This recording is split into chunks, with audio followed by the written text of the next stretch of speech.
প্রশ্ন করেছেন, নামাজের ভিতরে বুকে হাত বাঁধার বিধান কি?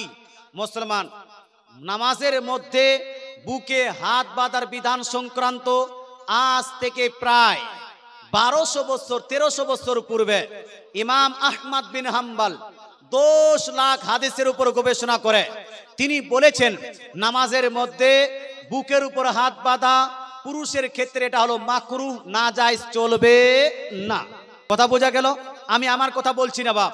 ইমাম আহমদ বিন হাম্বল 10 লাখ হাদিসের উপর, ইমাম বুখারীও 10 লাখ হাদিসের উপর গবেষণা করেননি, ইমাম মুসলিমও 10 লাখ হাদিসের উপর গবেষণা করেননি। ইমাম বুখারী 6 লাখ হাদিসের উপর গবেষণা করেছিলেন, ইমাম মুসলিম 5 লাখ হাদিসের উপর গবেষণা করেছেন, ইমাম তিরমিজি 4.5 লাখ হাদিসের উপর গবেষণা করেছেন। মুসলমান, কিন্তু ইমাম আহমদ বিন হাম্বল 10 লাখ হাদিসের উপর গবেষণা করে তিনি ফতোয়া দিয়েছিলেন যে বুকের উপর হাত বাঁধা চলবে, এই বলো না, চলবে না। আজকে আপনারা যারা হয়তো সোশ্যাল মিডিয়াতে অ্যাক্টিভ আছেন, আজকে একটা মোনাজারা হওয়ার কথা ছিল, মোনাজারার পূর্বে শর্তনামা লেখার কথা ছিল। আমাদের হানাফি মাযহাব টিভি যে পেজটা ফেসবুকে চলে, সমস্ত যুবক ভাইদেরকে বলবো সবাই ফলো করবেন।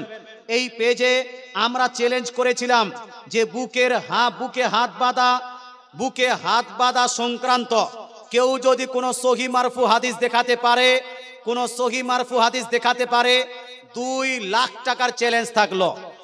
মুসলমান, এটা বহুদিন থেকে চ্যালেঞ্জটা রেখেছি। এক আহলে হাদিস মৌলভী, আহলে হাদিস কি বলছে, মুনাসির, ও চ্যালেঞ্জটাকে গ্রহণ করেছিল। আজকেই আমার আসতে এই জন্য আজকে একটু লেট হয়েছে। আমি মুনাজারাটা চুকে হ্যান্ডেল করছিলাম।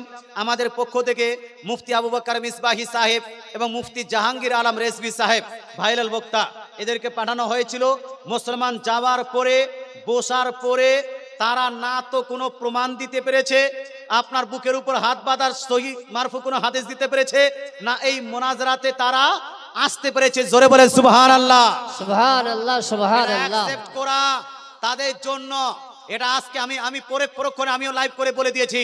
শুধু ওই আপনার আবু বকর জাহাঙ্গীর বিন বকর নয়, গোটা বিশ্বের মধ্যে যতগুলো আহলে হাদিস আছে সবাই একত্রিত হয়ে যদি বুকের উপর হাত বাঁধার একটা সহি হাদিস, একটা সহি মারফু হাদিস দিতে চায়, একটা সহি মারফু হাদিস নাই, খামাখা এরা বাড়াবাড়ি করে মানুষের সমাজের মধ্যে ফিতনা লাগায় খালি। আজকের মোনাজারা যারা দেখেছেন, মোনাজারা পূর্বের যে শর্তাবলী যারা দেখেছেন, তারা হয়তো বুঝতে পেরেছেন, অ্যাকসেপ্ট করতেই পারলো না। কথা বোঝা গেল? এতদিন থেকে বাড়াবাড়ি করছে, যখন সামনাসামনি পড়েছে তখন এই যে আপনার লেজ গুটিয়ে পালিয়ে যাচ্ছে। আল্লাহ তাআলা বুঝার তৌফিক দান করুক, আমল করার তৌফিক দান করুক, বলেন আমিন। নাভির নিচে হাত বাঁধা এটা সহি, এটা সুন্নাহ। আল্লাহ তাআলা রাসূলের সুন্নত মোতাবেক আমরা নাভির নিচে হাত বাঁধি, এটা বাঁধতে থাকবো। কেউ টেনে বুকের উপর হাত বাঁধবেন, বুকের উপর হাত বাঁধবেন না, বুকের উপর হাত বাঁধবেন না। যারা বাঁধছেন তারা বাদুগা, তাদেরকে আমরা গালি দিতে যাব না। তবে এর কোনো এই মর্মে কোনো সহি হাদিস, সহি মারফু হাদিস নাই। যাই হোক ব্রাদার্স।